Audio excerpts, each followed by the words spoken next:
একদিকে স্বাধীনতা দিবসের ২৫০ বছর পূর্তির মহাসমাবেশ, অন্যদিকে প্রকৃতির রেকর্ড ভাঙা রুদ্ররূপ। এক অভূতপূর্ব ও চরম বিপজ্জনক তাপদাহের কবলে পড়েছে মার্কিন যুক্তরাষ্ট্র। আবহাওয়াবিদরা সতর্ক করেছেন, এবারের ৪ জুলাই আমেরিকার ইতিহাসের অন্যতম উষ্ণতম দিন হতে পারে।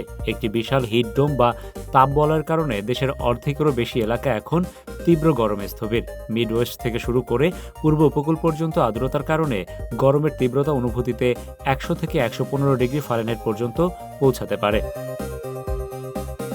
এই চরম পরিস্থিতিতে যুক্তরাষ্ট্রের প্রধান প্রধান শহরগুলোতে জারি করা হয়েছে বিশেষ সতর্কতা। নিউ ইয়র্ক সিটিতে তাপমাত্রা ১০০ ডিগ্রি ছুঁই হতে পারে। পরিস্থিতি নিয়ন্ত্রণে শহরের মেয়র জোহরান মামদানি বাসিন্দা ও পর্যটকদের ঘরের ভেতরে থাকার পরামর্শ দিয়েছেন।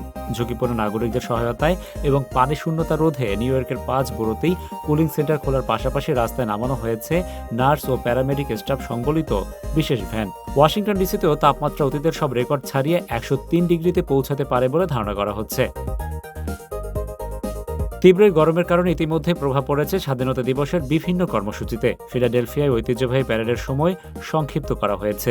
আর ন্যাশভিলে গৃহহীন মানুষদের জন্য জরুরি ভিত্তিতে ঠান্ডা পানি বিতরণ শুরু করেছে হিট পেট্রোল। অন্যদিকে তীব্র গরম আর শুষ্ক বাতাসের কারণে ইউটা এবং কলোরাডোতে ভয়াবহ দাবানলের সতর্কতা জারি করা হয়েছে।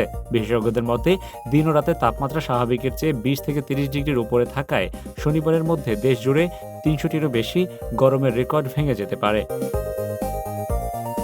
চিকিৎসকেরা সতর্ক করে বলেছেন, অতিরিক্ত আর্দ্রতার কারণে শরীর সহজে ঠান্ডা হতে পারে না, যা বিশেষ করে শিশু ও বয়স্কদের জন্য প্রাণঘাতী হতে পারে। ইতিমধ্যেই মিনেসোটায় তীব্র রোদে এক শিশু জ্ঞান হারানোর ঘটনাও ঘটেছে। চিকিৎসকেরা ক্লান্তি, মাথা ঘোরা বা মাংসপেশির টানের মতো হিট স্ট্রোকের প্রাথমিক লক্ষণগুলো দেখা মাত্রই দ্রুত চিকিৎসকের শরণাপন্ন হওয়ার পরামর্শ দিয়েছেন।